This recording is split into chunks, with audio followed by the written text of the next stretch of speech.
आमदार अपात्रतेवर विधानसभा अध्यक्षांनी दिलेल्या निर्णयावर सुप्रीम कोर्टामध्ये सुनावणी पार पडणार आहे। सुप्रीम कोर्टात ठाकरे गटाच्या याचिकेवर आज सुनावणी होणार आहे।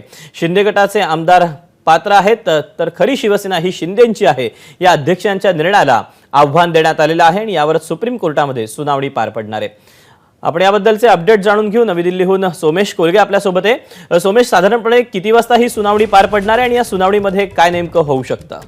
विधानसभा अध्यक्ष राहुल नार्वेकर यांनी निकाल दिला आणि त्या निकालामध्ये दोन्ही गटाच्या आमदारांना पात्र ठरवलं, परंतु शिंदेंकडे शिवसेना आहे आणि एकनाथ शिंदेंकडे खरी शिवसेना पक्ष हा एकनाथ शिंदेंसोबत आहे असा निवाडा केला होता। त्याला आव्हान देणारी एक याचिका ही मुंबई उच्च न्यायालयात शिंदे गटाकडूनही करण्यात आली होती आणि त्यानंतर सुप्रीम कोर्टामध्ये उद्धव ठाकरे गटाकडून एक याचिका दाखल करण्यात आली होती। उद्धव ठाकरे गटाकडून दाखल केलेल्या याचिकेला गेल्यावेळी मेन्शन करण्यात आलं आणि एक तारीख मागून घेण्यात आली। त्यानुसार 7 मार्च म्हणजे आजची तारीख त्यांना देण्यात आली आहे आणि आज या प्रकरणावर सुनावणी होणार आहे आणि सुप्रीम कोर्टामध्ये या प्रकरणावरती सुनावणी व्हावी की ते पुन्हा हायकोर्टाकडे पाठवावं अशा प्रश्नावर आज चर्चा होण्याची शक्यता आहे। आपण याविषयी अधिक अपडेट जाणून घेऊया। दीपक आपल्या सोबत आहेत, सुप्रीम कोर्टाचे ॲडव्होकेट सिद्धार्थ शिंदे। सिद्धार्थजी, आज नेमकं या प्रकरणामध्ये काय होणं अपेक्षित आहे, कुठपर्यंत आलेलं आहे मॅटर?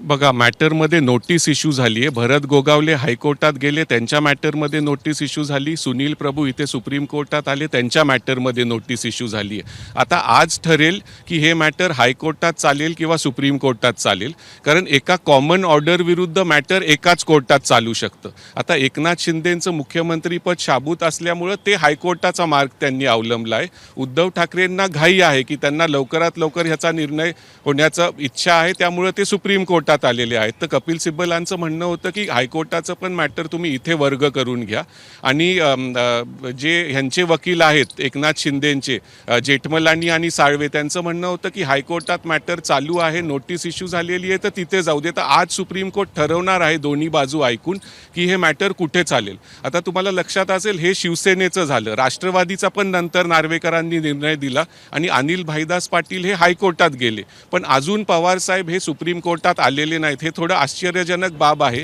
की पवार साहेबांनी जर सुप्रीम कोर्टात ते 15 मार्चपर्यंत नाही आले, 1 महिन्याच्या आत, मग त्यांना हायकोर्टातच जे मॅटर अनिल भाईदास पाटलांनी फाईल केलं त्याच्याविरुद्धच त्याच्यातच त्यांना सामील व्हावं लागेल।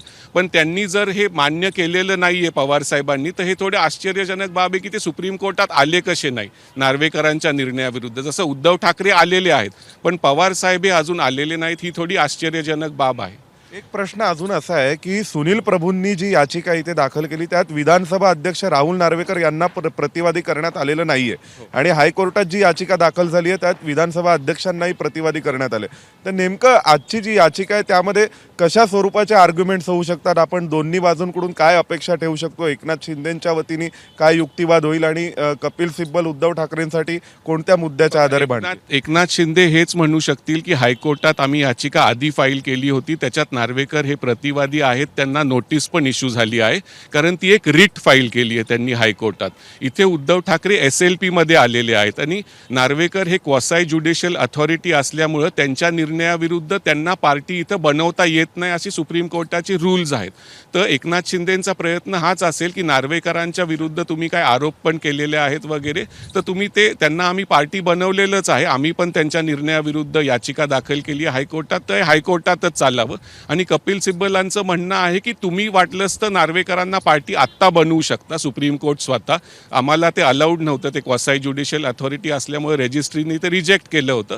तर आज सुप्रीम कोर्ट ह्याच्यावर ऐकेल आणि मग ते ठरवेल की हे प्रकरण, खालचं प्रकरण पण वर स्वतःकडे वर्ग करून घ्यायचं किंवा मग हायकोर्टालाच सांगायचं की आम्ही हे वरून तुम्हाला प्रकरण, दोन्ही प्रकरणं तुम्ही हायकोर्टातच ऐका। तर आता आज हे ठरेल, दुपारपर्यंत आपल्याला हा निर्णय समजेल।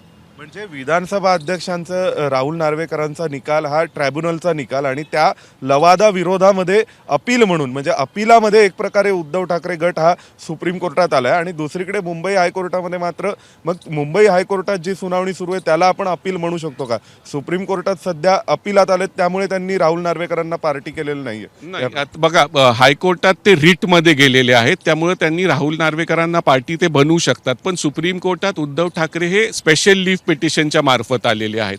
त्यामुळे क्वासाय ज्युडिशियल अथॉरिटीचा निर्णय असल्यामुळं त्यांना इथे रेजिस्ट्रीनी सांगितलं की तुम्ही नार्वेकरांना पार्टी बनवू शकत नाही.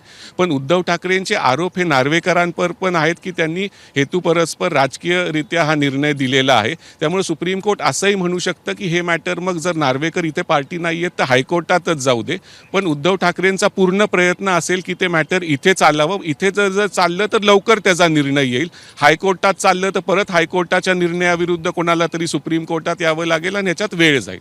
एक प्रश्न असा पण आहे की तसं क्वासी ज्युडिशियल बॉडी म्हणून आणि ट्रायब्युनल म्हणून सुद्धा राहुल नार्वेकरांच्यावर अपिलेट ऑथॉरिटी हायकोर्ट्स म्हणून सुद्धा काम करू शकतं.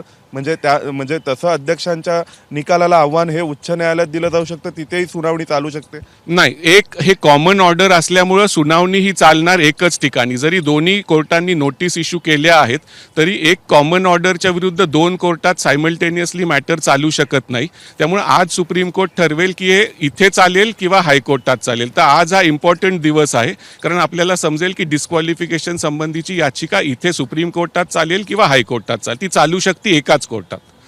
म्हणजे आपण लक्षात घेऊ शकतो की खरं तर आजच्या दिवशी अतिशय महत्त्वाचा निकाल हा एकनाथ शिंदेसाठी आणि उद्धव ठाकरेंसाठी आणि तसं पर्यायाने अप्रत्यक्षपणे विधानसभा अध्यक्ष राहुल नार्वेकरांसाठी सुद्धा असणार आहे की आजचा दिवस महत्त्वाचा आहे. आज नेमकं सुप्रीम कोर्ट काय रुलिंग देणार, या प्रकरणावर जे आव्हान देणारी याचिका आहे त्या याचिकेवर सुनावणी उच्च न्यायालयात होईल मुंबईच्या की मग दिल्लीला सर्वोच्च न्यायालयामध्ये होईल, याविषयीचा निर्णय आज होण्याची शक्यता आहे. दीपक, त्यामुळे स्वाभाविकच सोमेश, काय नेमका सुप्रीम कोर्टामध्ये घडतंय, कशा पद्धतीनं युक्तिवाद केला जातोय हे पाहणं महत्त्वाचं असणार आहे, उत्सुकतेचं देखील असणार आहे. तुर्तास धन्यवाद दिलेल्या सगळ्या सविस्तर माहितीबद्दल आणि सिद्धार्थ शिंदे यांच्याशी साधलेल्या संवादाबद्दल. एबीपी माझा, उघडा डोळे बघा नीट.